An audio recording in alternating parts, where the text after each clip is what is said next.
अब BA, BCom, BSc और MA, MCom करें विश्व की सबसे बड़ी यूनिवर्सिटी इग्नू से। सॉल्ड असाइनमेंट और गाइड बुक्स प्राप्त करें। संपर्क करें Mahakal computers, DAV college gate के सामने, सिवान। गोली जो चली है रईस खान साहब पे, गोली जो चली है, मैं चाहता हूं कि निष्पक्ष उसकी जांच हो, उनको न्याय सुनिश्चित। एक जनता, एक व्यक्ति हिना साहब के दर्द के साथ, उसके एहसासात के साथ, उनके बच्चों के दर्द के साथ, उनके एहसासात के साथ एस्टैब्लिश्ड पूरी तरीके से अपने सीना लेके खड़ा। बोल दीजिए जाके श्याम बहादुर सिंह को, तोड़ पास कितना गोली बात तू चलाओ, हमनी सन दिखला दे सन, हमनी सन के पास कितना सीना किया जा रहा है। जब आप राजनीति में होते हैं तो आपका अगला पिछला आने वाला कल सबके एक एक चीज़ की इवैल्यूएशंस होती है।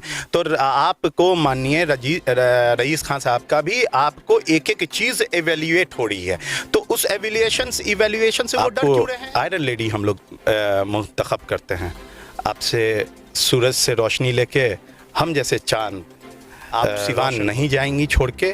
आपके साथ हम पूरी तरीके से ईमानदारी से, हम और हमारे सारे लोग पूरी ईमानदारी के साथ आपके साथ खड़े हैं, और यकीन रखिए न्याय होगा। के सामने गुल्ली डंडा को कंपेयर करेंगे, ओसामा साहब सूरज हैं तो सामने वाला का कोई वजूद ही नहीं।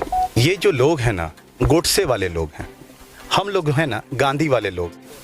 नमस्कार, न्यूज इंडिया तक देख रहे हैं आप, और आपको बता दें कि सीवान की राजनीति में इन दिनों काफ़ी हलचल मची हुई है।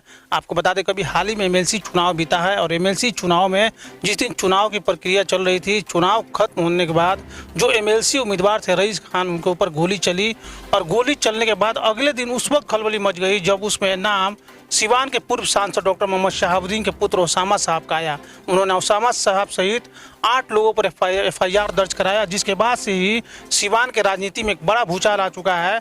और सीवान के जो अल्पसंख्यक समुदाय के लोग हैं, खास करके जो मुस्लिम वर्ग के लोग हैं, वो जो 2 धारा में बटे हुए दिखाई दे रहे हैं। इन तमाम मुद्दों पर हम बात करेंगे। इस समय हमारे साथ राजद के युवा नेता महताब आलम हमारे साथ मौजूद हैं। आपको बता दें कि बिहार के काफ़ी चर्चित चेहरा हैं, और कई बार हमेशा ही तेजस्वी यादव के साथ और तेज प्रताप यादव के साथ देखे जाते हैं। आज सीवान पहुँचे और इनसे हम बातचीत करेंगे। बहुत बहुत स्वागत है। बहुत बहुत शुक्रिया न्यूज़ इंडिया का, और मैं आप लोगों का मुअद्दबाना और मुखलिसाना गुजारिश करूँगा। हक़ और बातिल की जब लड़ाई होती है तो हक़ हमेशा बातिल हमेशा हक़ पे गालिब होते हुए दिखता तो ज़रूर है, लेकिन हक़ अगर इस्तकामत के साथ रहे तो अल्लाह अपने आप बातिल का गर्दन मोड़ देता है और हक़ उस पर हमेशा के लिए गालिब हो जाता है। तो आपका काम जो है हक़ और सच को सामने लाना, और ये जो इंटरव्यू का मौजू भी हो कि सच सामने आए लोगों के, और जितने ही आप बारीकी से और जितनी ही इंसाफ के साथ इंटरव्यू लीजिएगा, अब मैं आपका उतना ही शुक्रगुजार रहूँगा। जी, पहले सीवान में गोली चलती थी, बम चलता था, अब AK-47 चल रहा है, नाम ओसामा साहब का। सवाल आपका क्या है? सवाल आपका ये है कि सीवान में गोलियां चल रही हैं, AK-47 की शुरुआत हो गई है और नाम ओसामा साहब का रहा है। किन लोगों ने ये आप अच्छी तरीके जानते हैं, पूर्व MLC उम्मीदवार रईस खान ने ये आरोप लगाया है, ओसामा सहित 8 लोगों पर उन्होंने FIR दर्ज कराया है, और उन्होंने कहा है 4-5 की संख्या में आए थे, जिसमें उन्होंने कहा है कि साजिशकर्ता ओसामा साहब हैं, उन्होंने ही ये गोली चलवाई है, साफ तौर पर उन्होंने कहा है। तो मैंने आपसे सवाल इसीलिए पूछा कि किन लोगों ने ये सवाल किया है। ये उन लोगों ने सवाल किया है जिन लोगों का आपराधिक पृष्ठभूमि से ताल्लुक़ रहा है। ये वो लोगों ने सवाल किया है जिन लोगों के पास खुद से अत्याधुनिक हथियार के साथ पुलिस के प्रशासन के द्वारा पकड़े गए हैं। इनके पास इतने अत्याधुनिक हथियार रहे हैं कि जिसका कोई लबो लबाब नहीं। और जो भी हथियार है, जैसे मैंने आपको बता देता हूँ, जितने भी सीवान में पहले भी जितने भी बड़े बड़े हत्याएं हुई या कांड हुए, उसमें कहीं ना कहीं इन लोगों की संलिप्तता हुई। अब आज वही परिवार, वही लोग सवाल उठा रहे हैं उस शहाबुद्दीन साहब के साहबजादे का, ओसामा साहब का। जैसे कि कोई भी स्कूल में या कॉलेज में कहीं पे भी कोई भी चीज़ में वजूद में आने के लिए आपको KG से एडमिशन लिया जाता है PG तक जाने के लिए। तो वैसे ही मेरा एक छोटा सा सवाल है, तो आप बताइए कि ओसामा साहब की जो KG में जो एडमिशन हुई थी और PG तक जो एडमिशन हुई है, वो अपराध जगत में हुई थी कि वो लॉ के फैकल्टीज़ और पढ़ाई के लिए हुई थी? GD गोइंका का स्टूडेंट, लंदन से लॉ किया हुआ स्टूडेंट, उसकी एक पृष्ठभूमि रही है कि एजुकेशन फील्ड में एक progressive democratic kind of guys की आपको पृष्ठभूमि रही है। वैसा व्यक्ति एकदम से आप उसके सवाल पे उसके ऊपर ऐसा सवाल किया जा रहा है, तो इससे आप साफ जाहिर होता है कि ये दुर्भावना से ग्रसित होकर दिया हुआ काम है। सीवान के दो मिनट सीवान की जनता भी तो यही जानती है, जब से पूर्व सांसद शहाबुद्दीन का निधन हुआ तब से ओसामा साहब को लोग जानने की और कोशिश करते हैं, तो शांत स्वभाव और शालीनता से रहने के लिए जाना जाता है। लेकिन AK-47 एक बड़ा हथियार माना जाता है और अचानक से नाम आता है कि AK-47 लेकर ओसामा मैदान में उतरे, मतलब उनके आदमी मैदान में लेकर उतरे। AK-47 के साथ बड़े बड़े चैनल पर खबर चल रहा है कि राजनीति में एंट्री होगी ओसामा साहब की AK-47 के साथ। मैं उनके खुद अपना लोग हूँ, मैं खुद ओसामा साहब के लोग हूँ। मेरे बारे में आप क्या बोलिएगा, मैं प्रोग्रेसिव डेमोक्रेटिक काइंड ऑफ लड़का हूँ। सिम्बासिस से अपनी पढ़ाई कंप्लीट किया हूँ, ग्रेजुएशन मेरी वहीं से हुई है, MA वहीं से हुई है, मेरी पूरी पढ़ाई अब पुणे से हुई है। अब a man is known by his company. उनकी कंपनी कैसे है, मेहताब जैसे लोगों से, प्रोग्रेसिव जे टाइप ऑफ लोगों से है। ये चोर चुहार लोगों से तो उनकी कोई ताल्लुकात है नहीं। तो फिर ये सवाल, वो लोग ऐसे लोग, देखिए जब किसी को आप डिमोटिवेट नहीं कर सकते, डिवैल्यूड नहीं कर सकते हैं, तो उसके बारे में गलत सलत अफवाह बनाई जाती है, उसके बारे में अनकल्चर्ड अनपार्लियामेंट्री टाइप का एक क्वेश्चन किया जाता है। जब आप वोट से उसको हरा नहीं सकें तो आपने कोर्ट से हराने के लिए एक उसकी प्रतिद्वंदिता खड़ा कर, एक उसके दुर्भावना से, उससे जलन हसद कीना कपट में उस परिवार को लांछित करने के लिए, उस व्यक्ति को लांछित करने के लिए, उसकी करियर को बर्बाद करने के, तबाह और बर्बाद करने के, हसद के बुनियाद पे, जलन के बुनियाद पे। क्योंकि जब आप if we are going to compare Osama साहब with any others, it is just like that we are comparing the hockey with gulli danda. जब हम कंपेयर करेंगे तो हॉकी के सामने गुल्ली डंडा को कंपेयर करेंगे। ओसामा साहब सूरज हैं तो सामने वाला का कोई वजूद ही नहीं है, तो फिर क्या करें। तो एक मनगढ़ंत कहानी, हाइपोथेटिकल कंडीशन में कहानी बनाई गई कि उसके पास 47 या कुछ भी XYZ ये हथियार के साथ 7 से जो हमला किया गया रईस खान के ऊपर, आपको लगता है कहानी बनाई गई है? जो गोली इतना दिख रहा है, उन्होंने कहा है 4-5 की संख्या में लोग आए थे और AK-47 से हमला किया। क्या लग रहा है AK-47 से कोई खुद पे हमला, किसी ने तो हमला किया होगा? देखिए, मैं बड़ी कड़ी शब्दों से मजम्मत करता हूँ अगर जो हमला हुआ है। मैं मृतक के परिवार के साथ और रईस खान के साथ मेरी गहरी संवेदनाएं हैं, रईस खान साहब के साथ गहरी संवेदनाएं हैं। मेरे फेसबुक पोस्ट को आप देख लीजिए, मैंने पहली वर्ड में बोला शासन से, प्रशासन से निष्पक्ष जांच की मांग की, और मैंने ये भी कहा कि आप मृतक के घर वाले को उचित मुआवजा मिले और रईस खान जी को बॉडीगार्ड दे दिया जाए। अन्यथा अनटिल अनलेस अगर उनको बॉडीगार्ड नहीं दिया जाएगा तो उनका फोटो अभी एक वायरल हो रहा है ना, जिस तरह के लोगों के साथ वो बॉडीगार्ड ही करवा रहे हैं, तो फिर तो हो जाएगा वो गलती। इस वजह से हम नहीं चाह रहे हैं कि इस तरह का माहौल सिवान में एस्टैब्लिश्ड हो पीस और अमन का। तो इसलिए हम चाह रहे हैं कि बिहार सरकार से कि उनको गार्ड दे दिया जाए, और मेरी संवेदनाएं उनके साथ हैं। लेकिन अब सवाल दूसरा ये है कि उन पर गोलियां चली है कि नहीं चली है। अब ये कैसे कोई कह सकता है? ये क्या बोलते हैं, आपको पता करने का विषय है, आपको ये खोज का विषय है। वो पुलिस अपना काम कर रही है।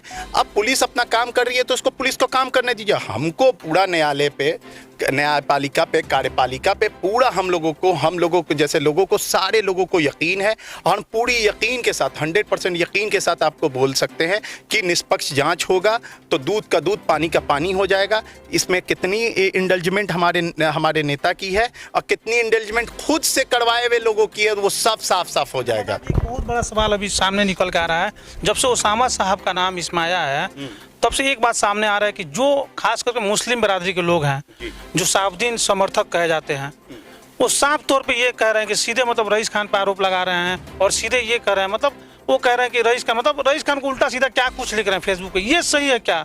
और उसके बाद रईस खान ने ये कहा है कि क्या सिर्फ मतलब शहाबुद्दीन के परिवार से ही मुसलमान राजनीति करेगा और कोई मुसलमान नेता नहीं बन सकता है? तो ये हमारा भी सवाल है क्या कि और कोई मुसलमान नेता नहीं बनेगा, जो रईस खान कर रहे हैं? रईस खान ने ये बिल्कुल रईस खान ने ये सवाल किया है कि क्या सिर्फ शहाबुद्दीन के परिवार से ही लोग नेता बनेंगे, बाकी के लोग जो मुसलमान हैं वो राजनीति में नहीं आ सकते हैं, उनको हक नहीं है राजनीति करने का? अरे उनको तो ये जो लोकतंत्र है, ये लोकतंत्र में आपको चुनाव लड़ने का हक तो पहले भी दिया है। इससे पहले भी वो और उनके परिवार के लोगों ने चुनाव लड़ा है, तो फिर राजनीति में वो नए थोड़े आए हैं, उससे पहले भी लोगों ने टारगेट क्यों करवाया जा रहा है? समर्थकों से लगातार रईस खान को टारगेट करवाया जा रहा है। फेसबुक पे लोग उल्टा सीधा रईस खान को लेकर लिख रहे हैं। मान लीजिए लोकतांत्रिक अधिकार है उनका चुनाव लड़ने, उन्होंने चुनाव लड़ा। मान लीजिए उनके ऊपर हमला हुआ, उन्होंने उसामा साहब का नाम दिया, तो निष्पक्ष जांच होनी चाहिए। लेकिन ये जो समर्थकों से हमला करवाया जा रहा है रईस खान पे, ये कितना सही है? कि कोई समर्थक उन पे हमला नहीं कर रहा है। जो उनके पास्ट था, उनका जो कैरेक्टर था, उस कैरेक्टर को लोगों के सामने लाया जा रहा है, लोगों के सामने बात किया जा रहा है। जब आप राजनीति में होते हैं तो आपका अगला पिछला आने वाला कल सबके एक एक चीज़ की इवैल्यूएशंस होती है। तो आपको माननीय रईस खान साहब का भी आपको एक एक चीज़ इवैल्यूएट हो रही है। तो उस इवैल्यूएशन से वो डर क्यों रहे हैं? बीते बातों को क्यों उखाड़ा जा रहा है? वो कह रहे हैं कि 15 साल पहले का वीडियो है और अभी वायरल किया जा रहा है, सिर्फ बदनाम करने के लिए वायरल किया जा रहा है क्या?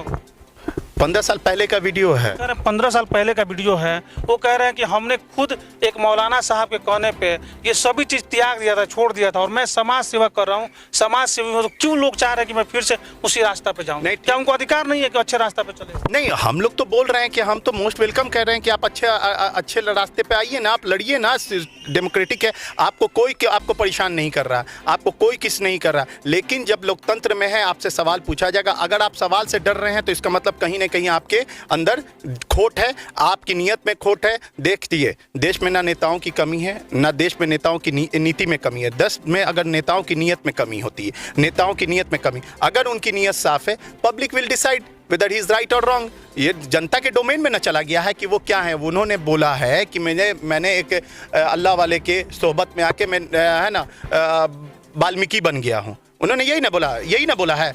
तो जब वो वाल्मीकि बन गए हैं तो इस कटाख से ऊपर उठ जाइए। उनको कोई दिक्कत नहीं है विरोधियों की बातों से। वो आराम से आपको पॉज देते, कूल एंड काम पोजीशन में रहें और जनता के बीच में अपनी बातों को लेके चले जाएं। और जनता के बीच में दिखलाने के लिए कि आपको अंगुलीमाल समझ रहा है कि वाल्मीकि समझ रहा है। Let the Janata to decide कि आप अंगुलीमाल हैं कि ये हैं। हम अभी भी वर्ड बोल रहा हूं कि मेरी संवेदनाएं मृतक के परिवार के साथ है। रईस खान पे गोली जो चली है, रईस खान साहब पे गोली जो चली है, मैं चाहता हूं कि निष्पक्ष उसकी जांच हो, उनको न्याय सुनिश्चित हो, न्याय उनको मिले। लेकिन दुर्भावना से ग्रसित होकर जो उनका कृत्य है उसकी मैं निंदा करता हूं, उनसे बोलता हूं। दुर्भावना से ग्रसित हो कह रहे हैं। शहाबुद्दीन परिवार का सिवान के राजनीति में नहीं, समझिए बिहार के राजनीति पे भी दबदबा रहता है। और कोई भी मुस्लिम अगर राजनीति करना चाहता है तो शहाबुद्दीन को परिवार को मिला के चलना चाहता है। ऐसे में रईस खान अगर उसामा साहब का नाम लिए हैं तो क्या फायदा उनसे रईस खान को होगा, बताइए ना। आप सबसे बड़ी बात कि एक लार्जर इक्विटी पे क्वेश्चनिंग करेंगे तो उनकी अपनी इक्विटी बनेगी, ठीक है। तो उन्होंने ये सवाल इसलिए उठाया है और हिना शहाब और उनके परिवार पे और मरहूम शहाबुद्दीन साहब के परिवार पे, क्योंकि उनकी लार्जर इक्विटी बनी रहे कि अजगर दिखा के दंतमंजन बेचना है। अजगर को दांत नहीं होता है और दंतमंजन बेच देना है। तो ये क्वेश्चन उनसे पूछ के अजगर को दिखला दिया गया कि शहाबुद्दीन साहब के साहबजादा जो कि लॉ के स्टूडेंट हैं, जो कि डेमोक्रेट हैं, जो कि प्रोग्रेसिव हैं, जो कि नेक साले लोग हैं, कूल काम कंपोज है, लेकिन अपार्ट ऑफ दैट ये कोशिश किया जा रहा है, ये अजगर है, इसके पास 47 है और दंतमंजन अपना बेचा जा रहा है कि भैया हम तो साधु बन गए हैं, हम वाल्मीकि बन गए, अगले को हम है ना डकैत बना दे रहे हैं। तो एक इंसान को जैसे कि शाहरुख खान, जैसे कि नवाजुद्दीन सिद्दीकी को अगर हीरो एस्टैब्लिश किया जाएगा तो उससे थोड़ा नीचे कैरेक्टर को विलन का बनाना पड़ेगा तभी ना। तो अब अपना तो कैरेक्टर खुद नवाजुद्दीन सिद्दीकी जैसा है, अब एक हीरो बन चुका है, शाहरुख खान की टाइप का हीरो है, तो इसलिए उसका कैरेक्टर को इवैल्यूएट कर दिया, डिवैल्यूएट करने की कोशिश कीजिए, कैरेक्टर असैसिनेट करने की कोशिश की जा रही, और कुछ नहीं है। आप अगर, मैं खुली चुनौती देके बोलता हूँ, शहाबुद्दीन साहब के साहबजादा को एक तरफ रख दिया जाए और एक तरफ जो भी, मेरे को नहीं लगता कि दोनों के बीच में मुनाजरा करवा दीजिए, दोनों के बीच में डिबेट करवा दीजिए, आपको खुद समझ में आ जाएगा कि कौन नवाजुद्दीन सिद्दीकी है, कौन जॉनी लीवर है, वो साफ समझ में आ जाएगा। रईस खान ने इस बात का भी ऐलान कर दिया, साफ तौर पर उन्होंने कहा है आज तो लोकसभा चुनाव लड़ेंगे और हिना साहब के खिलाफ चुनाव लड़ेंगे। मोस्ट वेलकम, आइए चुनाव लड़िए, हम आपको मना कर रहे हैं। लेकिन आप देखिए, मैंने शुरू से बोला, अगर आप वाल्मीकि बन गए हैं, अगर आप संत बन गए हैं, तो आपके अंदर ईर्ष्या, हसद, कीना, कपट को त्याग देना होगा। अगर आप हसद, कीना, कपट के बुग्ज के बुनियाद पे 2024 लड़ने जा रहे हैं तो जनता आपको बता देगी कि आप वाल्मीकि नहीं बने हैं, वाल्मीकि का चोरा ओढ़े में है। आपके पास वजह होनी चाहिए थी चुनाव लेने। 2024 में सिवान की जनता के बीच में आ रहा हूं, इसलिए आ रहा हूं कि मेरे ये रोड मैप है, मेरा ये रोड मैप है। मैं चाहता हूं कि सिवान में शिक्षा में, चिकित्सा में और भी अन्य इसमें जगह पे काम होगा, लेकिन वो किस बुनियाद पे आ रहे हैं? एक परिवार के हसद कीना कपट के बुनियाद पे आ रहे हैं। तो let the Janata will decide. अच्छा, ये जो तमाम जो चीज़ें चल रही हैं, चूंकि महताब भाई आप भी सीवान से ताल्लुक़ रखते हैं, तो जो चीज़ें बिल्कुल जो चीज़ें चल रही है उसमें एक चीज़ बताइए, सीवान के जो मुसलमान हैं खासकर जो 2 धारा में बढ़ गए हैं, तो ये पिसते हुए नहीं दिखाई दे रहे। आपको कहाँ से लग रहा है 2 धारा में बढ़ गए हैं? 2 धारा में बढ़ गए हैं। आप सोशल मीडिया पर चलाते हैं, आपके 1 लाख से ऊपर फॉलोअर हैं, तो आपको खुद मालूम होगा, काफ़ी एक्टिव रहते हैं सोशल मीडिया। नहीं, आपको देखिए, धारा सिर्फ एक ही है जो हमको कॉमन एग्जिस्टेंस, हमको peaceful existence of the people दे सके। चलेगा, मानिए रईस खान की तरफ भी लोग हैं, ऐसा नहीं है। मेरी बात को पूरी कंप्लीट होने दीजिए, या तो आप बोल दीजिए या तो मेरे बोलने दीजिए। आप इंटरव्यू मेरा लेने आए तो मेरे से पूछने, मेरे को जवाब देने दीजिए।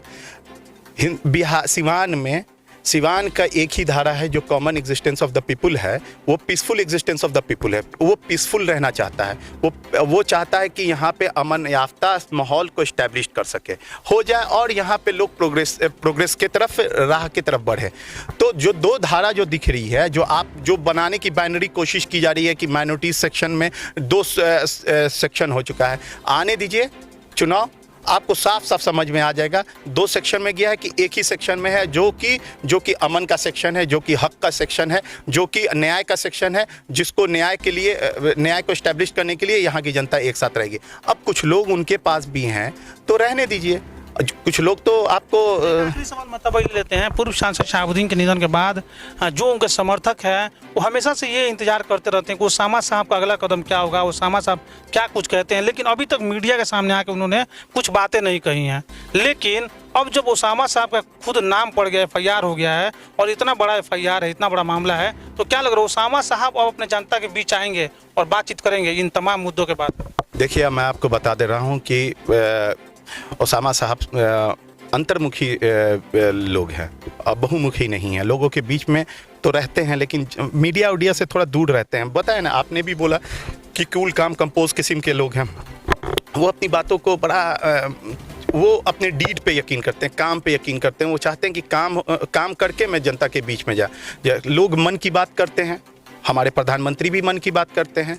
वो जनता के मन की बात नहीं, जनता की मन का काम करने पे विश्वास करते हैं, और वो काम कर रहे हैं और इसी पे भी अपनी लड़ाई लड़ रहे हैं। अब रही बात कि अगर हमारे साथ न्याय नहीं होगा, तो रामधारी सिंह दिनकर का एक कविता, न्याय अगर हो आधा दो, अगर उसमें भी अगर बाधा हो दे दो, मुझे 5 ग्राम रख लो तुम धरती दरवा। हम यही खुशी से गाएंगे, परिजन पे असीना उड़ाएंगे। समझ गए?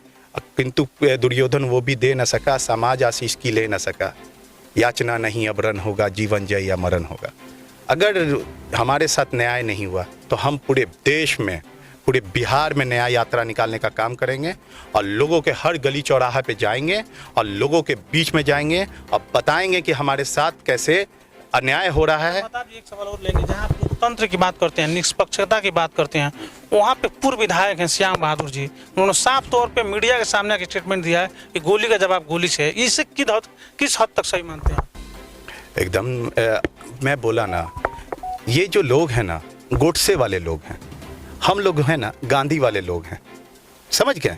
ये गोडसे वाले लोग हैं, ये गोली की बात करेंगे, हम मोहब्बत की बात करेंगे, अमन की बात करेंगे। इनकी बात गोली से ख़त्म होती है, हमारी बातें न लोगों के बीच में जाके अमन से ख़त्म होती है। हम गांधी वाले लोग हैं।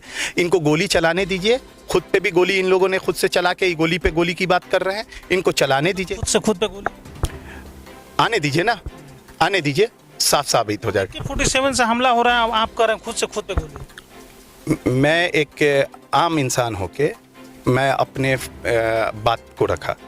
ये अब पुलिस प्रशासन को करने दीजिए कि क्या हुआ है, न्याय कैसे होगा, और निष्पक्ष जांच के बाद नहीं, मेरी एक सवाल मत होने दीजिए। श्याम बहादुर जी का बात खत्म होने दीजिए।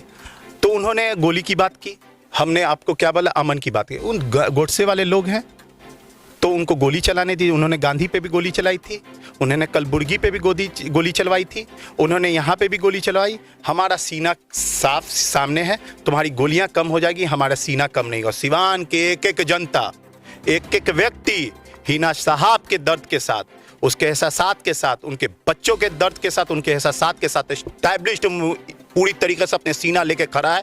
बोल दीजिए जाके श्याम बहादुर सिंह को, तोड़ पास कितना गोली बात तू चलाओ, हमनी सन दिखला देव सन, हमनी सन के पास कितना सीना बा, बस आगे की बात आपकी देख एक सवाल आखिरी में, बस एक सवाल। पूर्व सांसद शहाबुद्दीन के निधन के बाद पहली बार देखा गया कि हिना साहब बिल्कुल भावुक हो गए अपने बेटे को लेके और बोली कि मेरे बेटे को फंसाया जा रहा है, मैं सिवान छोड़ दूंगी, आप लोग क्या चाहते हैं, इस पर क्या कहेंगे? बस आगे मैं बस बोलूँगा कि मैडम से कि आपको आयरन लेडी हम लोग मुंतखब करते हैं, आपसे सूरज से रोशनी लेके हम जैसे चांद रोशन होते हैं, आप हमारी उम्मीद हैं, आप हमारी आशा हैं और आप ही से हम उम्मीद रखते हैं। इस तरह की बयानात ना दें, आप सिवान नहीं जाएंगी छोड़ के, आपके साथ हम पूरी तरीके से ईमानदारी से, हम और हमारे सारे लोग पूरी ईमानदारी के साथ आपके साथ खड़े हैं और यकीन रखिए न्याय होगा, न्याय होगा और न्याय होगा। चलिए, जो महताब आलम जी थे जो कि राजद के नेता हैं और बिहार के काफ़ी चर्चित नेता अभी सिवान पहुंचे हुए हैं, इनसे साफ तौर पर बात कर रहे थे, जो ओसामा FIR हुआ है उसको लेके खास कर बात कर रहे थे। बड़ी बेबाकी से इन्होंने जवाब दिया है और इन्होंने साफ तौर पर पुलिस प्रशासन से मांग की है कि इस तमाम मुद्दों पर निष्पक्ष जाँच होनी चाहिए और जाँच होगी तो ही पता चल जाएगा कि दूध का दूध और पानी का पानी पता चलेगा। ऐसे तमाम खबरों के लिए बने रहिए न्यूज़ इंडिया तक के साथ।